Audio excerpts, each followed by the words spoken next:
ಚಲಿಸುತ್ತಿದ್ದ ಕಾರಿನಲ್ಲಿ ಹಠಾತ್ ಭೀಕರ ಅಗ್ನಿ ಅವಘಡ. ಮಾಜಿ ಸರಪಂಚ್ ಸೇರಿ ಒಂದೇ ಕುಟುಂಬದ 4 ಸಜೀವ ದಹನ. ರಾಜಸ್ಥಾನದ ಅಜ್ಮೀರ್ ಜಿಲ್ಲೆಯ ಬೊರಾಡ ಪೊಲೀಸ್ ಠಾಣೆ ವ್ಯಾಪ್ತಿಯಲ್ಲಿ ಚಲಿಸುತ್ತಿದ್ದ ಕಾರಿನಲ್ಲಿ ಭೀಕರ ಬೆಂಕಿ ಕಾಣಿಸಿಕೊಂಡಿದ್ದು ಒಂದೇ ಕುಟುಂಬದ 4 ಸಜೀವ ದಹನವಾಗಿದ್ದಾರೆ.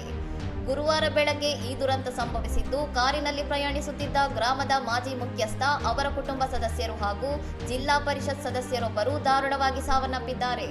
ಮೃತರನ್ನು ಮಾಜಿ ಸರಪಂಚ್ ರಾಮ್ ಸಿಂಗ್ ಚೌಧರಿ ಮತ್ತು ಅವರ ಕುಟುಂಬಸ್ಥರು ಹಾಗೂ ಸ್ಥಳೀಯ ಜಿಲ್ಲಾ ಪರಿಷತ್ ಸದಸ್ಯೆ ಪುಸಿದೇವಿ ಎಂದು ಗುರುತಿಸಲಾಗಿದೆ. ಜಿಲ್ಲಾ ಪರಿಷತ್ ಸದಸ್ಯೆ ಪುಸಿದೇವಿ ಹಾಗೂ ರಾಮಸಿಂಗ್ ಅವರ ತಾಯಿಗೆ ದಿಢೀರನೆ ತೀವ್ರ ಎದೆನೋವು ಕಾಣಿಸಿಕೊಂಡ ಹಿನ್ನೆಲೆಯಲ್ಲಿ ಅವರನ್ನು ತುರ್ತಾಗಿ ಆಸ್ಪತ್ರೆಗೆ ಕರೆದೊಯ್ಯಲಾಗುತ್ತಿತ್ತು. ಅನಾರೋಗ್ಯ ಪೀಡಿತರನ್ನು ಹೊತ್ತು ಆಸ್ಪತ್ರೆಯ ಕಡೆಗೆ ವೇಗವಾಗಿ ಚಲಿಸುತ್ತಿದ್ದ ಕಾರಿಗೆ ಹಠಾತ್ತನೆ ಬೆಂಕಿ ಹೊತ್ತಿಕೊಂಡಿದ್ದು, ಕ್ಷಣಾರ್ಧದಲ್ಲಿ ಇಡೀ ವಾಹನಕ್ಕೆ ಆವರಿಸಿಕೊಂಡಿದೆ. ಬೆಂಕಿಯ ಕೆನ್ನಾಲಿಗೆಯಿಂದಾಗಿ ಕಾರಿನಿಂದ ಹೊರಬರಲಾಗದೆ 4 ವಾಹನದ ಒಳಗಡೆ ಸಜೀವ ದಹನವಾಗಿದ್ದು, ಸ್ಥಳೀಯ ಪೊಲೀಸರು ಪ್ರಕರಣ ದಾಖಲಿಸಿಕೊಂಡು ತನಿಖೆ ಕೈಗೊಂಡಿದ್ದಾರೆ. ಇನ್ನಷ್ಟು ಸುದ್ದಿಗಳಿಗಾಗಿ ನೋಡ್ತಾ ಇರಿ ಸೌರಂ ಟಿವಿ.